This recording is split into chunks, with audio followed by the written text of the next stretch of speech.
In today's video, I'm going to teach you how to delete a channel on Slack. Whether you're cleaning up your workspace or just looking to streamline communications, knowing how to remove a channel can be incredibly useful.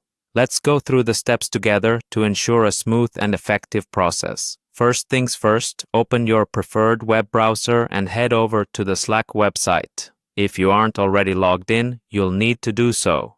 You can spot the Sign In button conveniently located at the top right corner of the home page. Go ahead and click on that. Once you're on the login page, you'll often notice a few login options. For many, signing in with a Google account is the quickest option. If that's the case for you, just click on the Google button to proceed. You'll then be prompted to enter your Google credentials. Simply fill in your details and hit the Sign In button. And just like that, you'll be logged into your workspace. Now that we're inside Slack, you should find yourself on the home screen. From here, navigate to the specific channel you'd like to delete. You can usually find it listed on the left side of your screen, along with your other channels. Simply click on your chosen channel to enter it. Once you're inside the channel, direct your eyes to the channel header at the top. Clicking on this will give you further options. In the menu that appears, look for the Settings tab and click on it. This is where Slack stores various options related to your channel. As you scroll through the settings options, you'll want to look for the Delete This Channel option. Scroll down until you spot it. It's generally towards the lower section within the settings.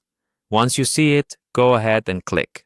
Here's the pivotal part. Slack will ask you to confirm that you want to delete the channel permanently. If you're sure about getting rid of it, it's irreversible after all, click on Yes, permanently delete the channel. At this point, Slack might prompt you for one last confirmation, so click on Delete Channel when you're ready. And that's all there is to it. Your channel has now been successfully removed. Easy, right? Remember, once a channel has been deleted, it's gone forever, along with all its content. So double check that you're ready to say goodbye to it before you commit. I hope you found this walkthrough helpful and that it makes managing your Slack workspace a little easier. Thanks for tuning in.